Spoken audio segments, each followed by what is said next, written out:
It would appear Harry Morgan is not the only dark passenger in this show. He may be riding shotgun for Dexter, but make space in the back seat because Geller is the dark passenger, it would appear, for Travis Marshall. Welcome back, guys, to Fog Entertainment here to review Dexter Season 6, Episode 10. This one is called Ricochet Rabbit.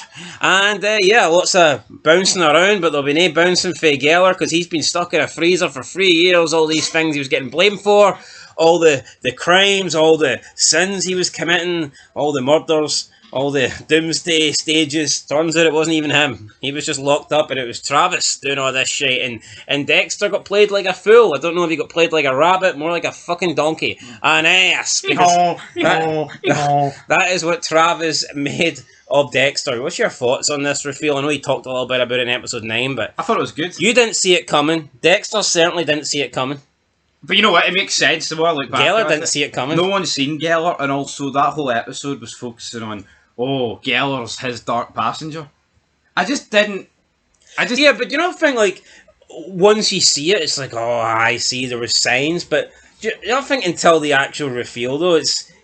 Well, you could say it's plot purposes, because Geller's very much a heel, so to speak, for 9 episodes, but then he's a face. Yeah, but do you really think that... That's because you're seeing Geller from Travis's perspective, though, isn't it? Well, true. I mean, it wouldn't work if Geller was... Well, no, not from Travis's perspective. You're kind of seeing Geller... Well, I mean, a little bit from his perspective, but I guess you're also seeing him from other people's perspective a little bit, because... Travis has got... We find out he's got drug issues and mental health problems, so he's got, like, schizophrenia, imagine stuff. Fits in this current day world, doesn't he? He's a fucking disaster. But I tell you what, stick me in the freezer for 3 years, because we've got a heat wave. Is he going to change his name to Trisha or something? Trisha Parker. What's his name? Travis? Trisha Marshall, you tool. Where did I get Parker from? I don't know. Anyway, yeah. So Geller's no longer there. He's about as real as Harry. I mean, he's almost been as dead as long as Harry, to be fair. But nah, Geller in the freezer. Dexter then looks up. The episode, you get the continuation. He sees Travis standing above him. Travis has got the big machete and he just closes the door before Dexter can get to him. So Dexter realises, you know what, I made a mistake. I could have killed this guy. I kept him alive. Tried to give him a chance. This whole Brother Sam thing, not for me. Yeah, and another thing. When the woman was tied up, I can't remember her name, Holly Benson, I think. Did she not say she heard 2 voices? No, she said she thinks there was 2 of them because Travis was obviously talking to himself. See, they've covered the tracks there, haven't they? So she never seen them, remember? Aye. So she said she thought there was 2 of them. Aye. Aye. An old man and a young man. But yeah, so Dexter should have killed him, but obviously if Dexter did kill Travis all the way back in episode 5, well, they'd have been hunting for a guy that's not there. Would they ever have found him? In the freezer? Probably fucking not. No. So, Dexter finally manages to escape the church, but he doesn't leave empty-handed. He actually leaves with Geller's hand. So aye, not the only guy that's taking interest in hands. This could come in. It's got a hand up his sleeve. What's better though, Dexter with Geller's hand or Lewis with Ice Truck Killer's prosthetic hand? I can't even remember what Lewis's gimmick is, to be honest. I know I know what's he doing? Yeah, so we see a scene where Jamie goes over to Lewis's house and. The next minute, the bed frame's like shaking and they're having sex, and then it pans away, and you're thinking, right, well, what's happening here? And then it just shows you like the hand, and it's like, all right, he's got the hand. He obviously bought the hand off Ryan, but why does he have the hand? I get it. He's off Ryan. Maybe he tracked it down. Like, fucking killed the person that bought it. I don't know. He's a weird fucking guy. Like. But because Masuka was like, he was like, I can do this, Masuka, but you know they'll never know it came through this department kind of thing. It was your mess up. So I don't really know, but why is he doing this? He must know Dexter's connected, because why else is he this fucking interested? He keeps putting over Dexter. Oh, he's so cool. He's this, he's that. Oh, look at my game, Dexter. I mean, all that shit. You know what I don't get, right? We know that Dexter's cool, but from the perspective of the people in the Miami homicide department, he's a dickhead. They might think Dexter's a bit of a nerd. Yeah, no, but I think to certain people he's a dickhead. To Quinn, dickhead. To this Lewis guy, dickhead. Last episode to Debra, I thought he was a massive dickhead. See if Dexter see, there's no benefit to Dexter to give you like a second his time. He fucking blanks you. He does not want to know you. Yeah, I mean, is Dexter really a good stand-up guy? You feel like he just tolerates people. Yeah.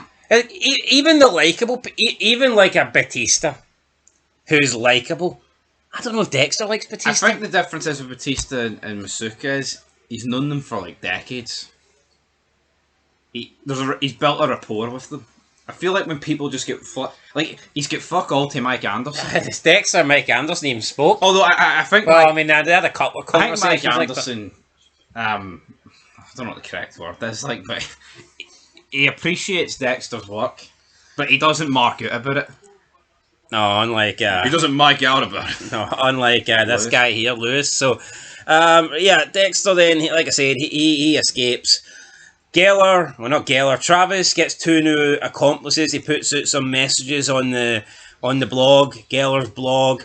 He manages to bring in 2 new people to his faction: Doomsday Adam and his fucking wife, Doomsday Eve. Doomsday High, whatever her name was. So there's 2 new people that they've got in their group. Dexter goes on and he blogs pretending to be Geller, saying that, oh, it was all a lie, I made a mistake, there is no God or whatnot. And this seems to piss some people off, and it pisses off Travis. He's like, he's a false prophet, don't listen to him. So they then go and track down Holly Benson. They manage to get her on this yacht, and I guess she is like the... Hello, whore. That was a pretty, not quite hello Dexter Morgan, but it was a pretty good. Right. It was a pretty good introduction. Dexter has to go to like this mansion. He's trying to track her down. I guess she's like a sugar baby for some guy. Although I mean, I wouldn't say she was the youngest either. Like, to be honest. No, but she's on his boat regardless. So maybe this He's guy in Portugal. No, but like, I don't know. His daughter in the mansion looked young. Aye. So what age is this guy? I just think when you're... He's like 70 or something. He could be. The fact this daughter looks young would assume that he's still young himself. Youngish, no? No, if we could have a kid at like 50. Well, I mean, I guess you could anyway, right? She's like, she'll be on the... That's why she probably looks young to him, even if she's not young to us. Aye, so I thought Dexter was going to go in here and start partying, but he's like, nah. She says that he'll be on that whore pad, the boat. So she is on the boat, but Dexter can't get there in time. Instead, Travis and his 2 little Doomsday buddies, they do get there. Hello, whore, and they kill her, and you know, it is what it is. Do these 2 water down the Doomsday Kill? I'm going to lean towards yes. Aye, but you know what I would say, I think they would water down everything. I think if Trinity teamed up with these 2, you'd be like, what the fuck's going on here? I think Trinity would have smacked their heads together. Do you think Trinity would have gave these 2 the time of day? No. You're a fucking butcher. You feel like Trinity needs these? Trinity wouldn't need these 2. Travis probably does. Yeah. To go toe-to-toe with Big Dex. But, yeah, Steve Dorsey, Doomsday Adam, he's on the boat. And I guess he gets left behind to finish off his mission, whereas Doomsday Eve, or whatever, his wife, she's got a different plan. She's got the wood worm, so it's like some sort of chemical if it exposed to you, it can kill a lot of people in a confined area. So that's what she's going to do, and she gets taken away to get ready for that. But Dexter turns up at the boat. He attacks Doomsday Adam, believing that it's Travis. Kills him, sticks a knife in him, then unhoods the guy, unmasks him, and he's like, who the hell is you? And Doomsday Adam, boy. And what I noticed about Doomsday Adam, I mean, he took his eye off the ball, that's for sure, but when Dexter killed him, his eye returned to normal. This guy's eyes were fucking all over the place, man, honestly. The last guy I trust... I mean, think how precise the measurements had to be with this woodworm shit, and this guy's fucking helping it. See, before Dexter stabbed him, he was like 2010 Michaels, but after Dexter stabbed him, he was like 97 Michaels. That was alright. Bit strange. 2010. Fucking 2025, man. Fuck. Come on, pal. Yeah, Batista, then, Lewis gives him some records of people that have been on this blog, and Doomsday Adam said he was going to join the cult, and he was ready. Take me with you, Geller, so... Take me. Batista goes to their house to try and figure out what's happening. Doomsday Eve, or Beth, we'll call her Beth since that is her real name, she lets Batista in. Batista starts questioning her. Her story doesn't really add up. Says that, we were just doing it for a bit of clout and a bit of fame, but then Batista notices all these books and shit from Geller, Professor Geller. He realizes, no wait, you two really are nut jobs, but before he can do anything, Travis smacks over the back of the head, and that's it for Batista. His fate is unknown at this moment in time. He walks alone. We also had a scene where Dexter went back to his apartment and he needed the night off, but Jamie and Lewis were going out. Dexter kind of gets stuck in a conversation with Lewis while Jamie puts Harrison to bed. Lewis shows him his video game. Dexter doesn't like it. He thinks, you've wasted your time. And Lewis completely shits the bed, takes off, tells Jamie, I feel sick, I can't do this no more. Fucks off out of Dexter's house, and then she's just left there going, well, I guess I can babysit Harrison after all. I've never seen anyone's arse fold as quickly as Lewis's did right here. I fold it pretty quick. Again, this guy knows something. There's a lot of emphasis on the ice truck kill. I'll tell you what, his game looked cool. I'll give him that. Dexter wasn't fucking having it. But again, you've got to bear him. Yeah, we know Dexter's this fucking killer, right? Maybe Lewis knows, who knows. But it's like, Dexter, his whole world got rocked upside down. His wife got killed by a fucking serial killer.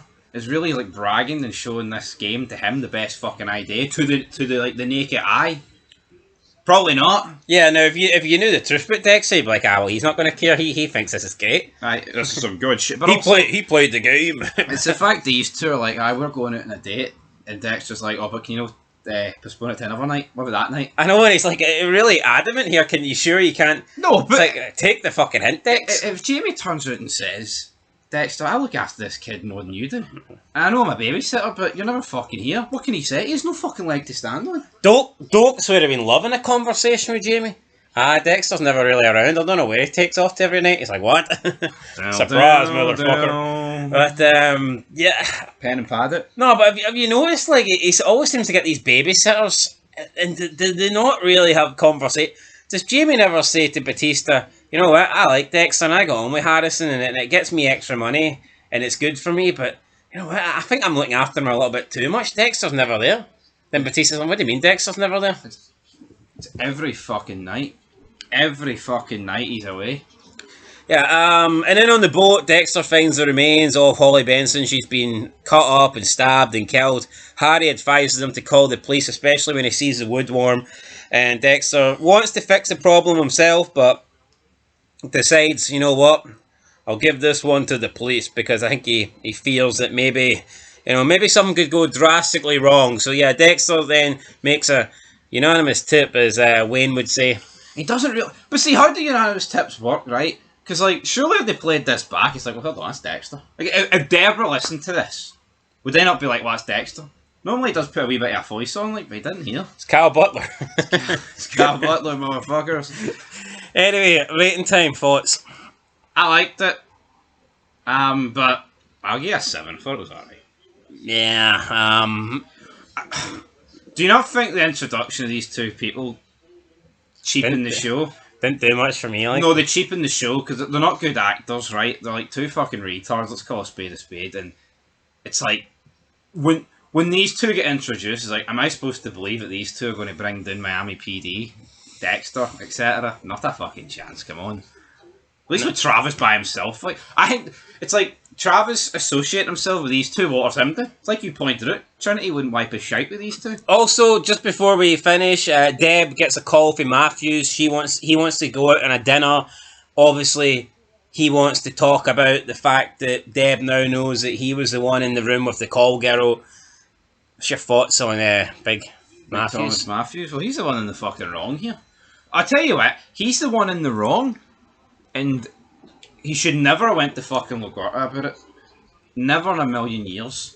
Honestly, I know she helped him out previously this season, or was it last season? I don't know, but the whole... She jumped in the car next to him, was like, oh, that's that sort of your little black book or whatever the fuck. But I don't know why Thomas Matthews, who, of all the characters in this show, probably hates LaGuardia the most, would indebt himself to her. I don't understand it. Yeah, maybe he'll indebt himself to Debra up next because he wants to go on dinner, so we'll see. No, but do you not think if you look at it on the whole, right? Who would Thomas Matthews rather go to? LaGuardia or Debra? I think it's much easier for him to manipulate Debra than it is LaGuardia. And also, he's got the personal connection with Debra.